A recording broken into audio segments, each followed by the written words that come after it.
विवान की बाहों से छूटकर शैली अभी किचन में घुसी ही थी कि हमेशा की तरह फिर से आकर उसने पीछे से पकड़ लिया और फिर उसके गालों को चूम लिया। शैली ने खुद को विवान की बाहों से छुड़ाने की भरकश कोशिश की, लेकिन जब उसने उसे और जोर से अपनी बाहों में भर लिया तो मन ही मन चिढ़ उठी। बोली, छोड़ो ना विवान, वैसे भी आज उठने में काफी देर हो गई और ऊपर से तुम हो कि क्या आज ऑफिस नहीं जाना है? जाना तो है पर रहने दो, मैं दोपहर में आ जाऊंगा खाना खाने। और इसी बहाने बात अधूरी छोड़ एक और किस शैली के गाल पर जड़ दिया। किसी तरह खुद को विवान से छुड़ाते हुए बोली, कोई जरूरत नहीं है घर आने की, मैं नाश्ता बना रही हूँ, खा कर जाना और लंच भी लेकर जाना। तो फिर ठीक है, लाओ मैं सब्जी काट देता हूँ, तब तक तुम चाय बनाओ, कहकर विवान सब्जी काटने लगा। वो सोचता ऐसा क्या करे जिससे उसकी शैली हमेशा हंसती खिलखिलाती रहे। वो अपनी शैली को दुनिया की हर खुशी देना चाहता था, पर वो थी कि बात बात पर अपने पति को झिड़कते रहती। हर बात में उसकी बुराई निकालना जैसे उसकी आदत सी बन गई थी। उसे लगता सबके पतियों की तरह उसका पति क्यों नहीं है, क्यों हमेशा रोमांटिक बना फिरता है। अरे जिंदगी क्या सिर्फ प्यार से चलती है? और भी तो कई जिम्मेदारियां हैं घर गृहस्थी की। पर ये सावन के अंधे को कौन समझाए। मगर विवान कहता, जिंदगी तो जिंदादिली का नाम है जाने, मुर्दे का क्या खाक जिया करते। और वैसे भी जिंदगी 4 दिनों की होती है, तो फिर क्यों न जिए मौज से। उसकी इसी बात पर शैली भड़क उठती। मौज का मतलब ये नहीं होता कि हर वक्त पति पत्नी चोंच से चोंच सटाए रखें और रोमांटिक गाने गुनगुनाते रहें। और भी बहुत सी जिम्मेदारियां होती हैं जीवन में, समझे। शैली की बात पर विवान हंसकर उसे चूम लेता और कहता, तुम्हें जो सोचना है सोचो, पर मैं तो ऐसा ही रहूंगा। विवान बहुत ही रंगीन मिजाज का इंसान था। वो पत्नी को दिल की गहराइयों से प्यार करता था, लेकिन शैली को उसके प्यार की जरा भी कदर नहीं थी। उसे लगता प्यार के नाम पर वो सिर्फ बकवास और दिखावा करता रहता है। उसकी सारी सहेलियां इस बात को लेकर खूब चुटकी लेती, कहती, अरे भाई हम भी तो शादीशुदा हैं, इसका ये मतलब थोड़ी ही ना है कि हर वक्त बस पति की बाहों में समाये रहो। उनकी बातें सुनकर वो खीसे निपोर लेती, मन ही मन ये सोचकर कुड़ जाती कि अब ऐसा ही पति मिला है तो क्या करे। गुस्से से हाँफती और जबान से जहर उगलती शैली ने विवान के हाथ से चाकू छीन लिया और सारा गुस्सा सब्जी पर उतारने लगी।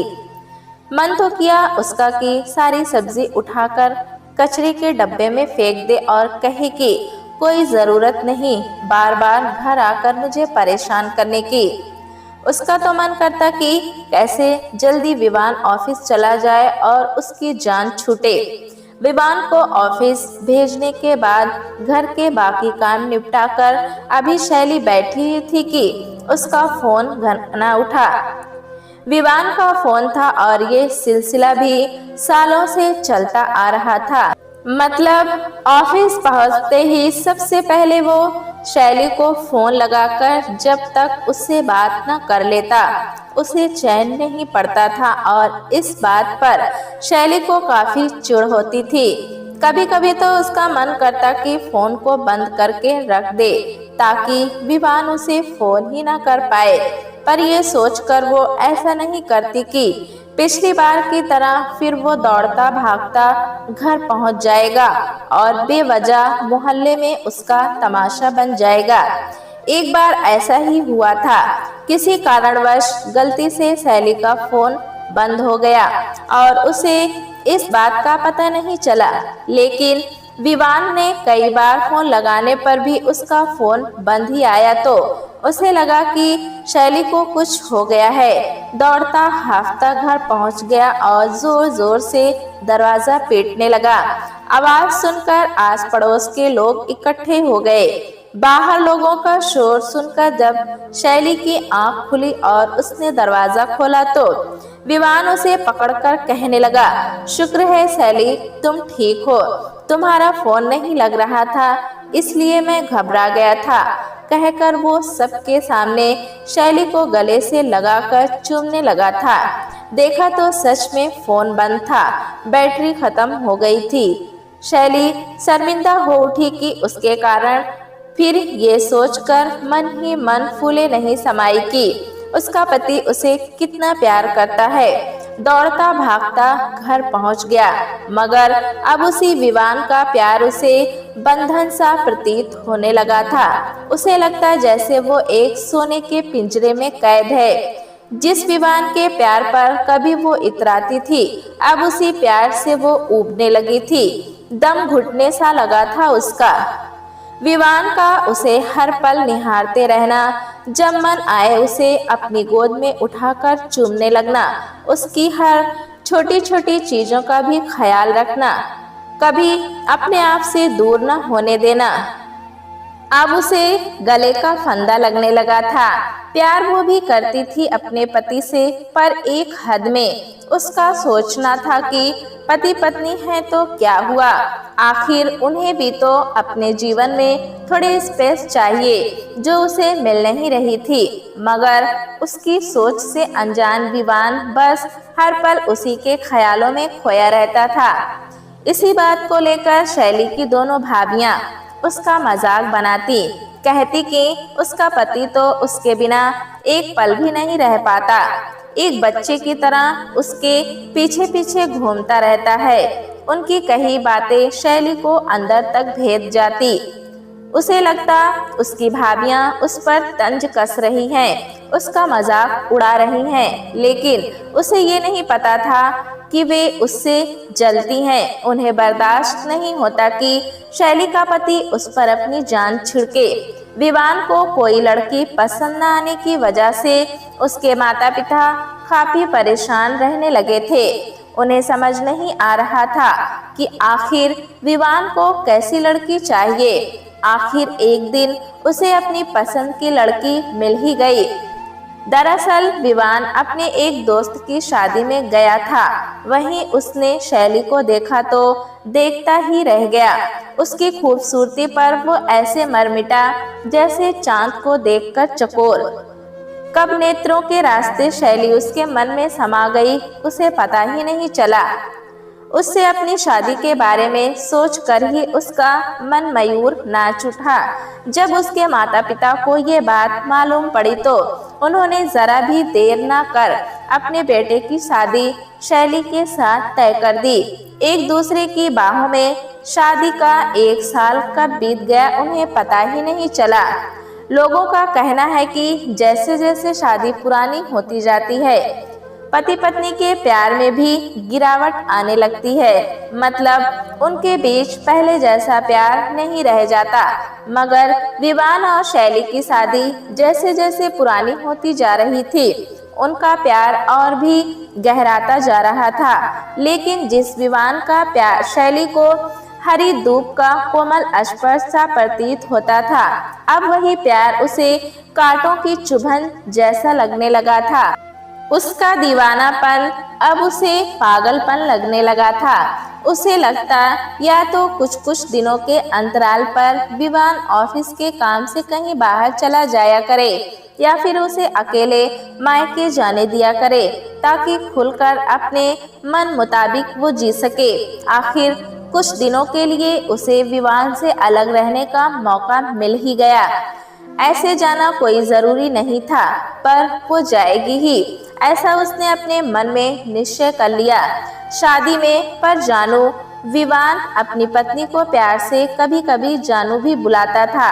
वे तो तुम्हारे दूर के रिश्तेदार हैं ना, और तुमने ही तो कहा था कि तुम्हारा जाना कोई जरूरी नहीं। हाँ हाँ कहा था मैंने, पर है तो वो मेरी बहन ही ना। और सोचो तो जरा कि अगर मैं नहीं जाऊंगी तो चाचा जी को कितना बुरा लगेगा, क्योंकि कितनी बार फोन करके वे मुझे आने के लिए बोल चुके हैं। प्लीज विवान जाने दो ना। वैसे भी ये मेरे परिवार की अंतिम शादी है और मैं वादा करती हूँ शादी खत्म होते ही वापस आ जाऊंगी। अब शैली कुछ बोले और उसका विवान उसे ना कह दे ये हो ही नहीं सकता था। बोला ठीक है तो फिर मैं कल ही छुट्टी की अर्जी अचकचा कर शैली बोली। अर्जी पर क्यों? मेरा मतलब है तुम्हें वैसे भी छुट्टी की प्रॉब्लम है और कहा ना मैंने जल्दी आ जाऊंगी। ना चाहते हुए भी विवान ने शैली को जाने की अनुमति दे तो दी, पर सोचने लगा कि अब उसके इतने दिन शैली के बिना कैसे बीतेंगे।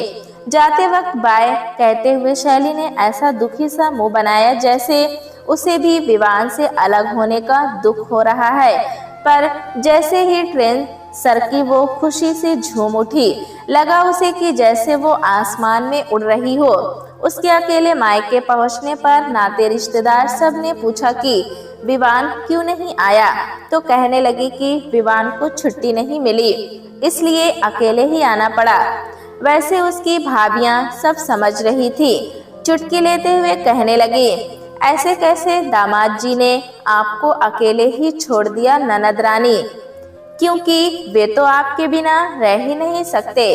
कहकर दोनों ठहाका लगाकर हंस पड़ी। उधर शैली के बिना ना तो विवान का घर में मन लग रहा था और ना ही ऑफिस में। हर वक्त बस उसी के ख्यालों में खोया रहता था। उसे लगता या तो किसी तरह शैली उसके पास आ जाए या फिर वो खुद ही उसके पास चला जाए। उसके मन की बात उसके दोस्त अमन से छिपी ना रह पाई। पूछा क्या बात है, बड़े देवदास बने बैठे हो, लगता है भाभी के बिना मन नहीं लग रहा है। अरे तो चले जाओ ना वहीं। अमन की बातें सुन वो अपने आप को वहां जाने से रोक ना पाया। उफ, आ गए मजनू, क्यों रहा नहीं गया अपनी लैला के बिना। विवान को आए देख शैली की छोटी भाभी ने चुटकी लेते हुए कहा। अचानक विवान को अपने सामने देख पहले तो शैली का दिल धक रह गया। ऊपर से उसकी भाभी का ये कहना उसके तन बदन को आग लगा गया। उसने विवान को घूर कर देखा। गुस्से से उसकी आंखें धधक रही थी। ये भी ना सोचा कि मेहमानों का घर है तो कोई सुन लेगा। कर्कशा आवाज में कहने लगी जब मैंने तुमसे बोल दिया था कि आ जाऊंगी जल्दी तो क्या जरूरत थी यहाँ आने की। क्या कुछ दिन चैन से अकेले जीने नहीं दे सकते। विवान झेपते हुए कहने लगा नहीं ऐसी बात नहीं है। वो क्या है कि छुट्टी मिल गई तो सोचा, और वैसे भी तुम्हारे बिना घर में मन ही नहीं लग रहा था तो आ गया। मन नहीं लग रहा था तो क्या मैं तुम्हारे मन लगाने का साधन हूँ। अरे कैसे इंसान हो तुम जो अपना काम काज छोड़कर मेरे पीछे पड़े रहते हो। मैं पूछती हूँ तुम में स्वाभिमान नाम की कोई चीज है कि नहीं। जताते हो कि तुम मुझसे बहुत प्यार करते हो। अरे नहीं चाहिए मुझे तुम्हारा प्यार। सच में उकता गई हूँ मैं तुमसे और तुम्हारे प्यार से। जानते हो मैं यहाँ क्यों आई, ताकि कुछ दिनों के लिए तुमसे छुटकारा मिले, पर नहीं, तुम्हारे इस छिछले व्यवहार के कारण मेरी सारी सहेलियां और भाभियां मुझ पर हंसती हैं। अब जाओ यहाँ से, मुझे जब आना होगा खुद आ जाऊंगी समझे। अपने दोनों हाथ जोड़कर शैली चीखते हुए बोली। शैली का ऐसा रूप देख विवान हैरान रह गया।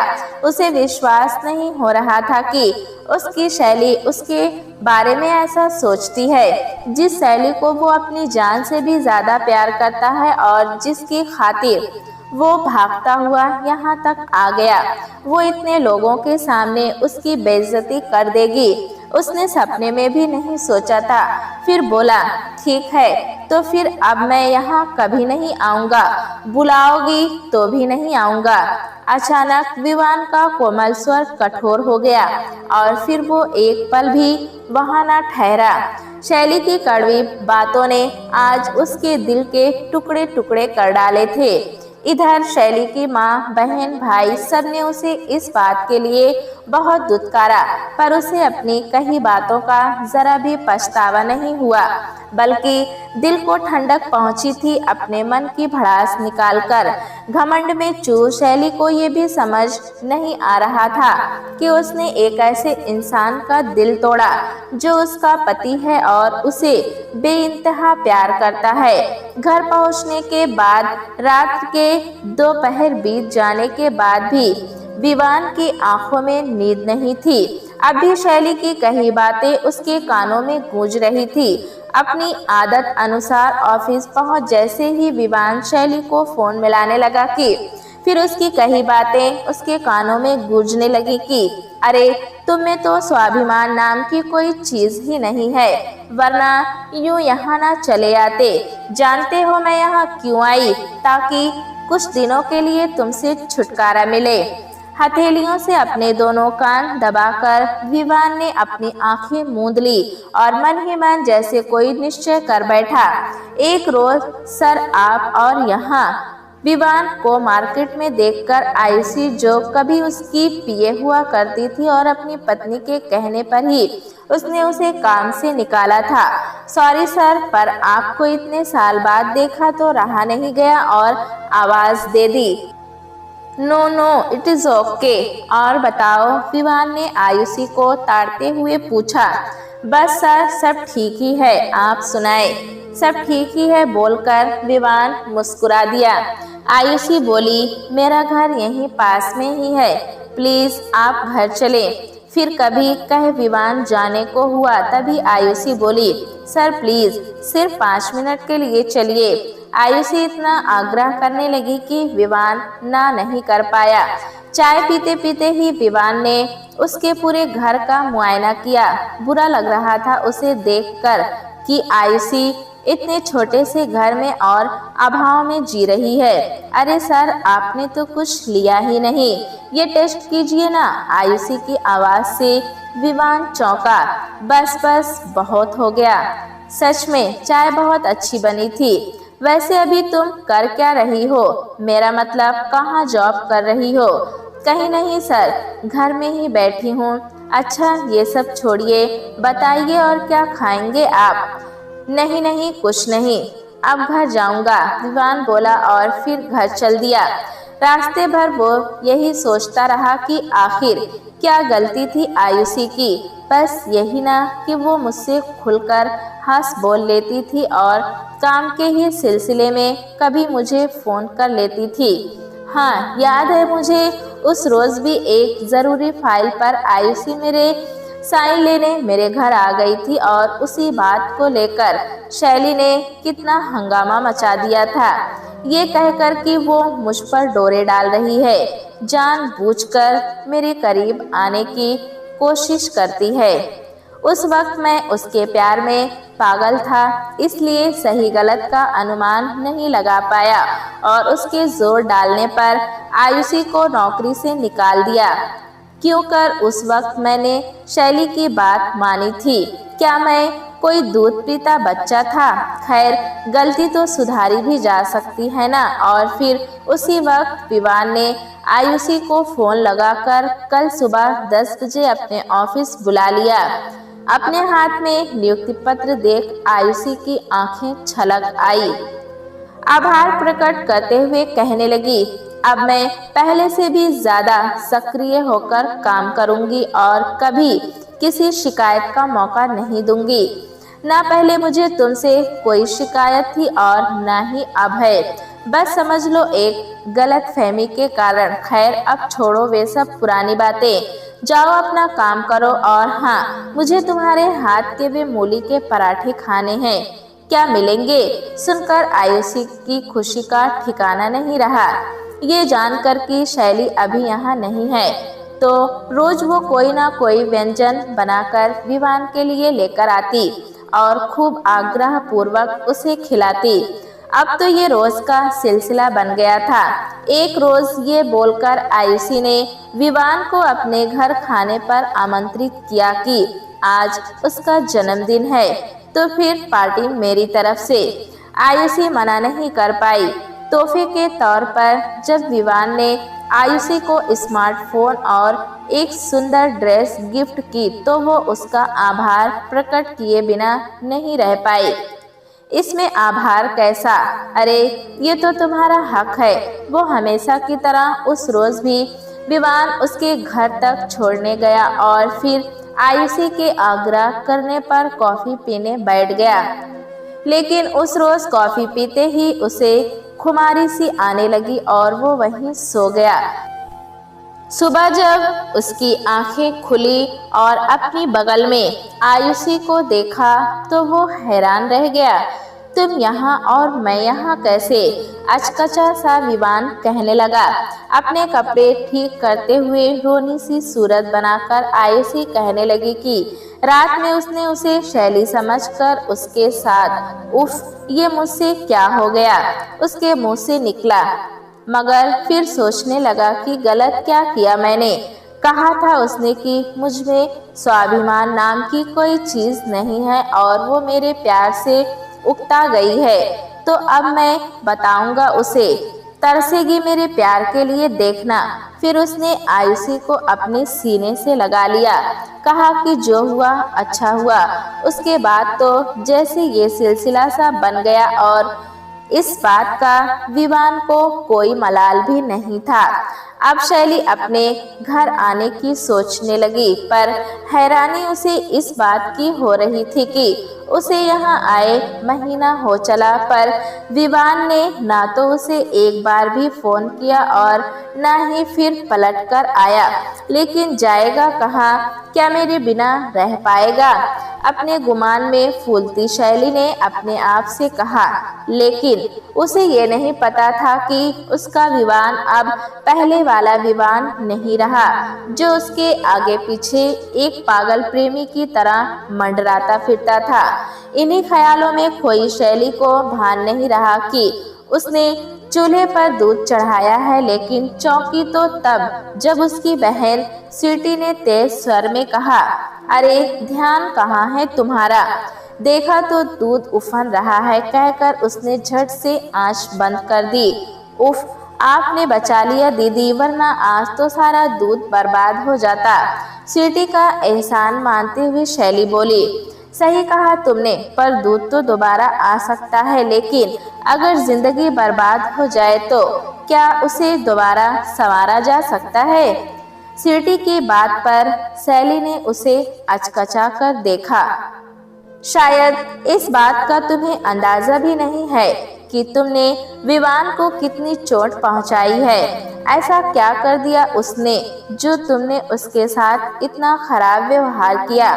ये भी नहीं सोचा कि घर में इतने सारे मेहमान हैं, तो वे क्या सोचेंगे विवान के बारे में? अरे इतना स्नेह करने वाला पति मुश्किल से ही मिलता है शैली।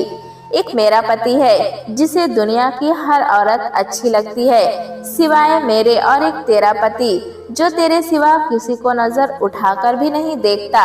जानती है शैली, अब मुझे पता चला मेरे पति का अपने ही ऑफिस की एक लड़की के साथ प्रेम संबंध चल रहा है, तो मेरे पैरों तले की जमीन खिसक गई। सिसकते हुए जब मैंने ये बात अपनी सास को बताई, ये सोचकर कि एक औरत का दर्द एक औरत ही समझ सकती है, तो पता है उन्होंने क्या कहा?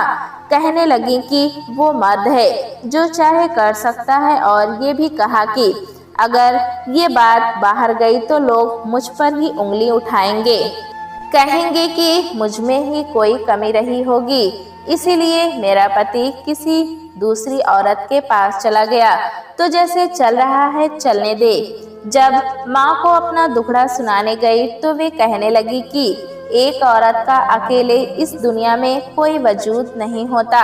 हर मर्द ऐसी औरत को लोलुपता भरी नजरों से देखता है, वो उसे पा लेने वाली वस्तु के रूप में देखने लगता है। क्या मैं चाहती हूँ कि मेरी भी वही स्थिति हो? ये भी कहा माँ ने कि मायके वाले कब तक मुझे अपने पास रख पाएंगे? अगर मैं वहाँ ना भी जाऊँ ना, तो मेरे पति को कोई फर्क नहीं पड़ेगा, लेकिन मेरे और मेरे बच्चे के लिए उस घर के सिवा क्या और कोई ठौर ठिकाना है? बस मौका मिलना चाहिए मर्दों को, उन्हें फिसलते जरा भी देर नहीं लगती शैली। इसलिए छोड़िए जिद और जा अपने घर, नहीं तो कहीं ऐसा ना हो कि तू भी मेरी तरह स्वीटी की बातें सुन शैली हक्की बक्की रह गई। सोचने लगी कि उसकी बहन के साथ इतना कुछ हो गया और उसे खबर तक नहीं। जो शैली अभी कुछ देर पहले तक गुमान में फूल रही थी, उसी की अब हवा निकलती साफ उसके चेहरे पर दिख रही थी। अचानक आधी रात को शैली की नींद टूट गई। बराबर में स्वीटी गहरी नींद में सो रही थी। वो भी फिर से सोने की कोशिश करने लगी, पर नींद न जाने कहाँ रफू चक्कर हो गई थी। उठकर उसने एक गिलास पानी पिया और सोचा सो जाए, पर कहाँ, नींद तो जैसे कोसों दूर चली गई थी। आज अपनी ही कही बातें याद कर वो क्षुब्ध हो उठी। बेचैनी से कमरे के बाहर निकल आई। देखा तो दूर तक सन्नाटा पसरा था। घबरा कर फिर घर के अंदर आ गई। आज ना तो उसे घर के अंदर और न घर के बाहर चैन पड़ रहा था। बार बार विवान का ख्याल उसके जहन में आ जा रहा था। सोचने लगी, जो विवान उस पर अपनी जान छिड़कता था, उसी विवान को वो झिड़कती रही और तो और अपने मायके वालों के सामने भी उसकी बेइज्जती कर डाली। ये भी ना सोचा कि उसके दिल पर क्या बीती होगी उस वक्त। आज वो मानसिक और शारीरिक दोनों स्तर पर खुद को अधूरा महसूस कर रही थी। जिस विवान के स्पर्श से उसे चिढ़ होने लगी थी, आज उसी स्पर्श को पाने के लिए वो बेचैन हो उठी। हाँ, मुझसे बहुत बड़ी गलती हुई और शायद उस बात के लिए विवान मुझे माफ भी ना करे, या हो सकता है घर के अंदर भी ना आने दे, पर मैं तब तक अपने पति के ड्योढ़ी नहीं छोड़ूंगी जब तक वो मुझे माफ नहीं कर देता। मन में ही विचार कर शैली सोने की कोशिश करने लगी और फिर जाने कब आंख लग गई। सुबह सबसे विदा लेकर वो अपने घर चल दी। अपने घर पहुंचने पर शैली को कुछ भी पहले जैसा नहीं लगा। लग रहा था जैसे उसके पीछे बहुत कुछ बदल गया है। जो विवान पहले टाइम से ऑफिस जाता था और घर भी वक्त पर आ जाता था, अब ऐसा नहीं था। पूछने पर जवाब देना भी जरूरी नहीं समझता था, लेकिन शैली को लगता अभी गुस्से में है, इसलिए ऐसे बात कर रहा है। जब गुस्सा उतर जाएगा सब ठीक हो जाएगा। जो विवान शैली को अपनी बाहों में भरकर ही सोता था, वही अब उससे दूर रहने लगा। विवान का उसे पकड़ना, उसे चूम लेना, उसे गोद में उठाकर प्यार करने लगना उसे याद आने लगा। उसे लगता जैसे घर का एक एक कोना उसका मुंह चिढ़ा रहा हो कि ठीक किया विवान ने तेरे साथ, बहुत घमंड था तुम्हें अपने रूप पर, तो ले अब तेरे उसी रूप को विवान देखना भी पसंद नहीं करता। एक रोज ये कहकर विवान जल्दी घर से निकल गया कि आज उसकी जरूरी मीटिंग है, वो उसका इंतजार ना करे। लेकिन संयोग ही कहिए कि उसी रोज शैली भी अपनी एक सहेली के साथ उसी कॉफी हाउस में पहुंच गई, जहां विवान आयुषी की आंखों में आंखें डाले उसे प्यार से निहार रहा था। दोनों को उस अवस्था में देख विस्मय से उसकी पुतलियां चौड़ी हो गई, दिल धड़क उठा और आंखें डबडबा गई। छलकते नैनों का उलाहना विवान से भी छिपा न रह पाया, पर उसने उसे देखकर भी अनदेखा कर दिया। ये बात भी शैली के दिल को तीर की तरह चुभी। आखिर क्यों विवान ने फिर से उसे काम पर रख लिया, और क्या दोनों कई सवाल पूछने थे उसे विवान से, पर पूछती किस मुंह से? क्या वो ये नहीं कहेगा कि उसने ही तो कहा था कि हर इंसान को अपने जीवन में थोड़ी स्पेस चाहिए होती है। करवटें बदलते उसने पूरी रात निकाल दी। सुबह भी फिर वही सब कुछ समझ में नहीं आ रहा था उसे कि करे तो क्या करे। अगर अपनी माँ को अपना दर्द बताती तो वे उसे भी वही सलाह देती जो स्वीटी को दी थी, और भाभियाँ से तो कुछ बोलना ही बेकार था। शैली को बिना बताए ही विवान घर से निकल जाता और जब मन होता आता। उसे कोई फर्क नहीं पड़ता था कि उसके ऐसे आचरण से शैली के दिल पर क्या बीतती होगी, बल्कि उसे तो ऐसा सब करके मजा आ रहा था जैसे भले ही विवान उससे बात न करता पर उसका फोन उठा लेता, यही उसके लिए काफी था। लेकिन विवान की बेवफाई और अवहेलना अब शैली के दिलो दिमाग पर असर करने लगी। ठीक से ना खाने पीने के कारण दिन प्रतिदिन उसका स्वास्थ्य गिरता जा रहा था और अब तो वो ज्यादा किसी से बात भी नहीं करती थी। कई दिनों से विवान को भी फोन करना छोड़ दिया था। इधर कई दिनों से शैली का फोन न आया देख विवान को थोड़ी फिक्र तो होने लगी, पर सोचता जाने दो। लेकिन जब एक दिन शैली की माँ का फोन आया और उसने पूछा कि शैली कहाँ है और वो अपना फोन क्यों नहीं उठा रही, तो विवान को सच में फिक्र होने लगी। फिर उसने भी फोन लगाया, पर हर बार फोन बंद पाकर विवान बहुत घबरा गया। अरे कहाँ जा रहे हो? विवान को अपने कपड़े समेटते देख हैरानी से आयुषी बोली, घर पर विवान, हम तो यहाँ मीटिंग अटेंड करने आए हैं ना, और भी इम्पोर्टेंट काम है। जल्दी जल्दी अपना जरूरी सामान बैग में रखते हुए विवान बोला, तुम अटेंड कर लेना और मीटिंग से भी ज्यादा इम्पोर्टेंट है वो मेरे लिए। समझ गई आयुषी कि वो किसकी बात कर रहा है। तैश में आते हुए बोली, तुम ऐसा कैसे कर सकते हो विवान? क्या भूल गए कि मैं और तुम? विवान ने आयुषी को घूर कर देखा और फिर कड़कती आवाज में बोला, पहले तो तुम तमीज से बात करो, मैं तुम्हारा बॉस हूँ। और रही बात हमारे संबंध की, तो क्या मुझे नहीं पता कि उस रोज कॉफी में तुमने क्या मिलाया था और तुम्हारा इरादा क्या था? सुनकर आयुषी की जबान उसके हलक में ही अटक गई। तुम्हारी भलाई इसी में है कि चुप ही रहो। अपने होठों पर अपनी उंगली रख विवान बोला और फिर वहां से चलता बना। घर आकर जब उसने देखा तो शैली अचेत पड़ी थी। जल्दी से डॉक्टर को बुलाया। डॉक्टर ने जांच कर बताया, कोई ऐसी बात है जो उसे अंदर ही अंदर खाए जा रही है और अगर यही हाल रहा तो उसे अस्पताल में भर्ती कराना पड़ जाएगा। ध्यान रखिए इनका और हो सके तो कहीं बाहर ले जाइए। दवा के साथ ये हिदायत देकर डॉक्टर चले गए। विवान खुद को कोसते हुए कहने लगा, ये सब मेरी वजह से हुआ है। शैली सही कहा था तुमने कि मैं प्यार का दिखावा करता हूँ। हाँ शैली, तुम सही कहती थी, मैं अच्छा इंसान नहीं हूँ। बोल कर वो रो पड़ा और फिर शैली को सीने से लगाकर चूमने लगा। जिस शैली ने पल भर के लिए भी किसी के सामने आंसू न बहाए थे, आज विवान को अपने इतने पास देखकर उसी शैली की बड़ी बड़ी आंखों से आंसुओं की झड़ी लग गई।